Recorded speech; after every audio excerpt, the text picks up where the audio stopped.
Hey guys, my name is Subham Jain. I am lead software engineer and I love sharing what I have learned in a clear, understandable way. So if you enjoy this video, please consider subscribing it so you don't miss new interesting videos. In this video, we are going to learn about the abstract class. So abstract class can be a really confusing concept when you are learning a Java. So when I was learning, they were pretty confusing for me. But in this video, we are going to learn exactly what is an abstract class, how you can create the abstract class, and how you can use the abstract class with the real example. An abstract class is a class that you cannot instantiate, means you cannot create the object of abstract class. So what does mean? Well, if we have a normal class, like we are having this car class. Okay, so we can create the object of car class by car is equal to new car.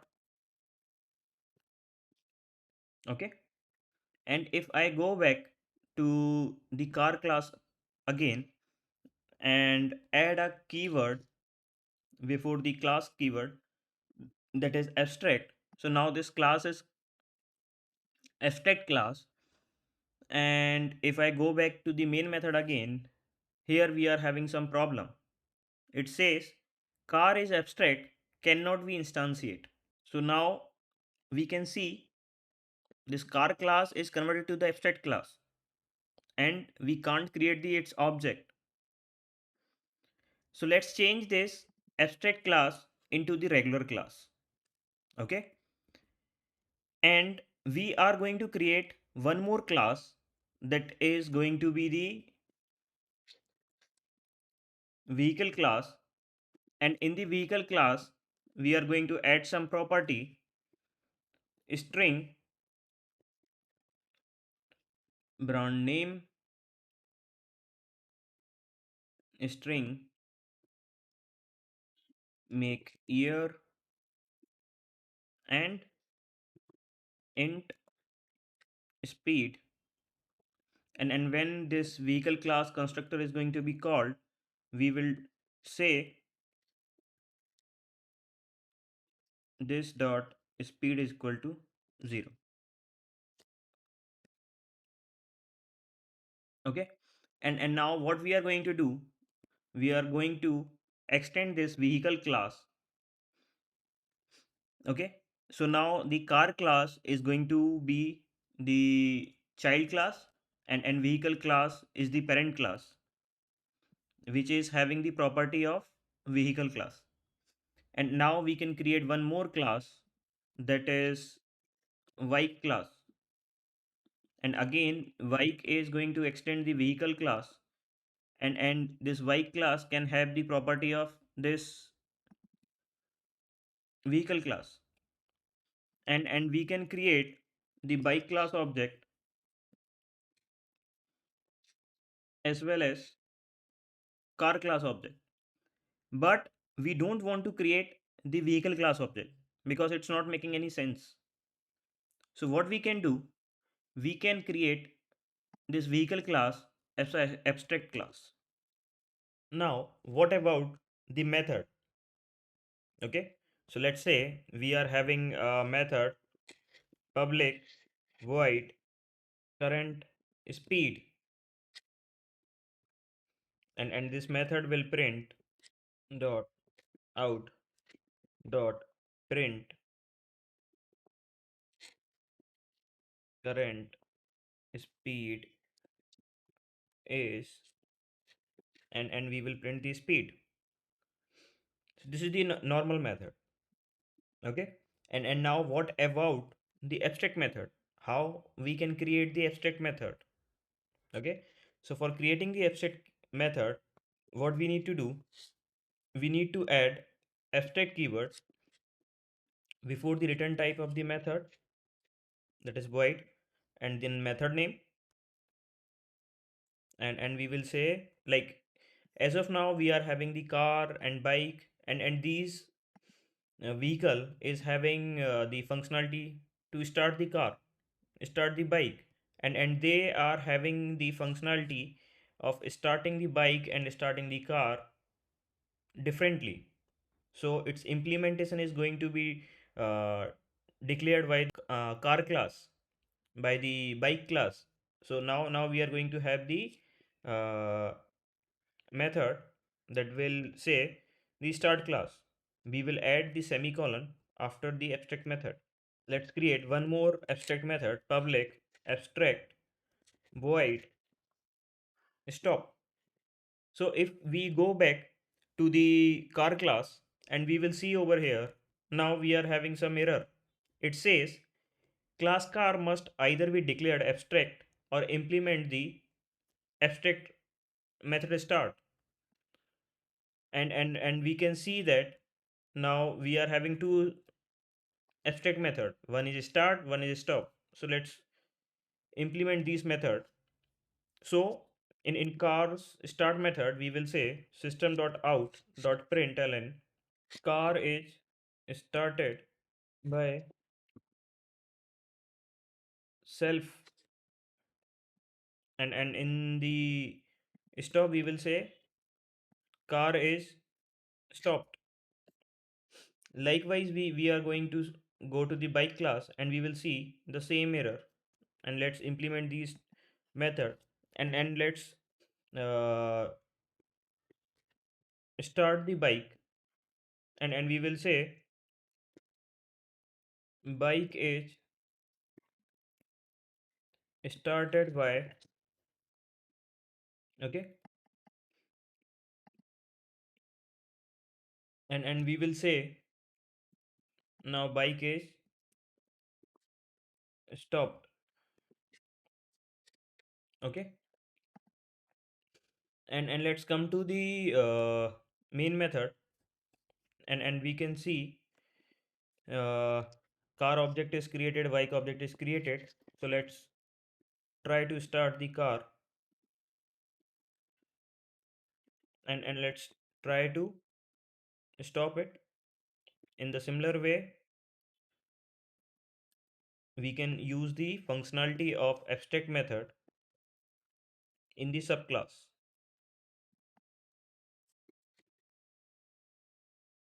So we can say that when we need to make the method abstract, we don't need to specify its body.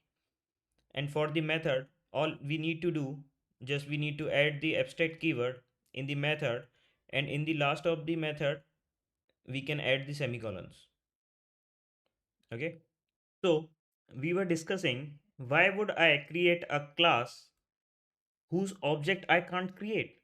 Means, why would I create the abstract class if I can't create its object? So what we learned till now, so if you are having a group of classes that are sharing some common behavior, so an abstract class can define that behavior in a single place and make it easier to manage and maintain.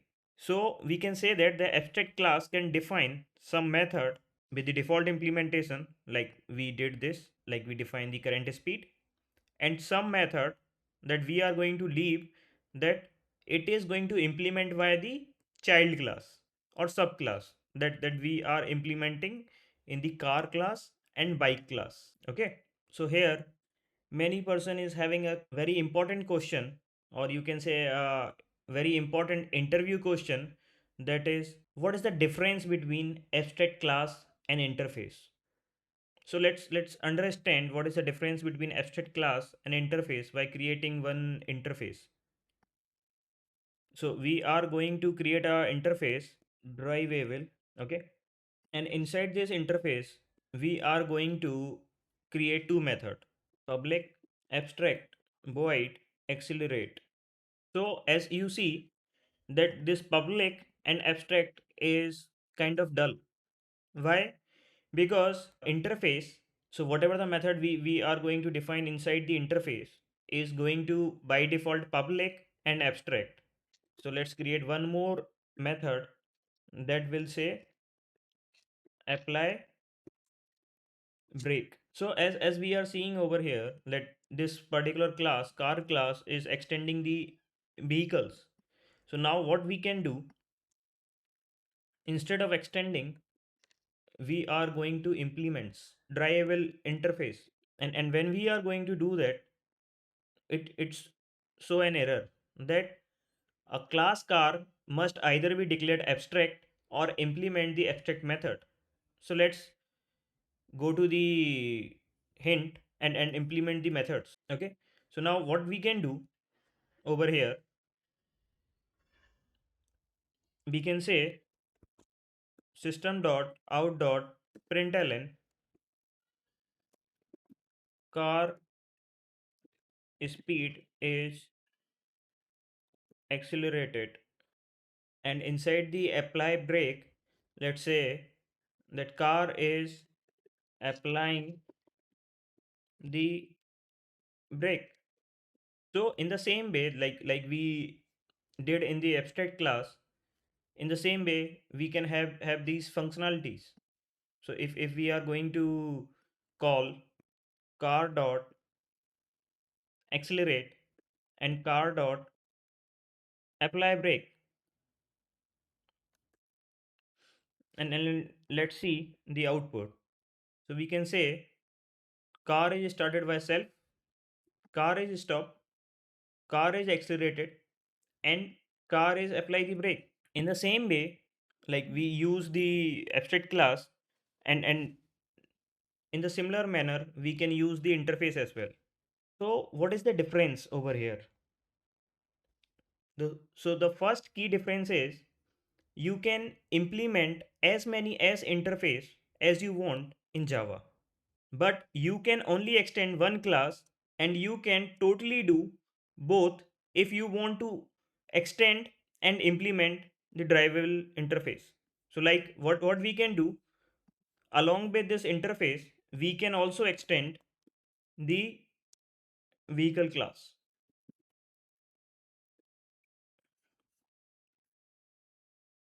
and even we can accelerate the vehicle class speed as well.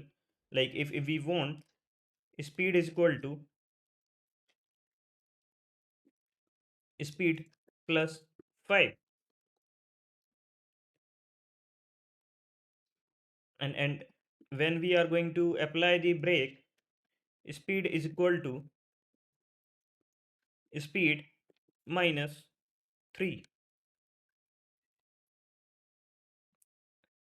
And we are going to do one more thing here.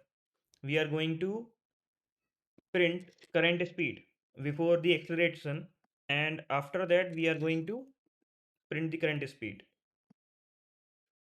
So let's go to the main method again, and let's see what's the output.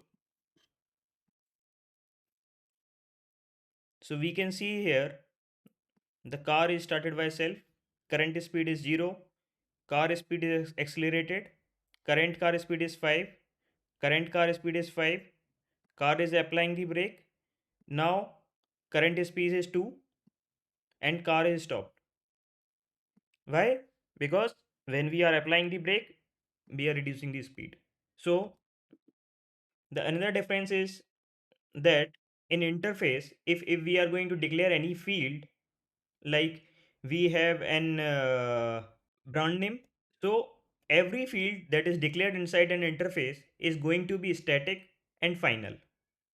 So that's mean if we are going to provide some value to this particular variable, it is going to be constantly same in its implementable class. So if I'm going to give the Honda as in brand name, so the car variable will have the value variable will be Honda. And if I'm going to implement this interface in the bike class as well, so the value will be remain same.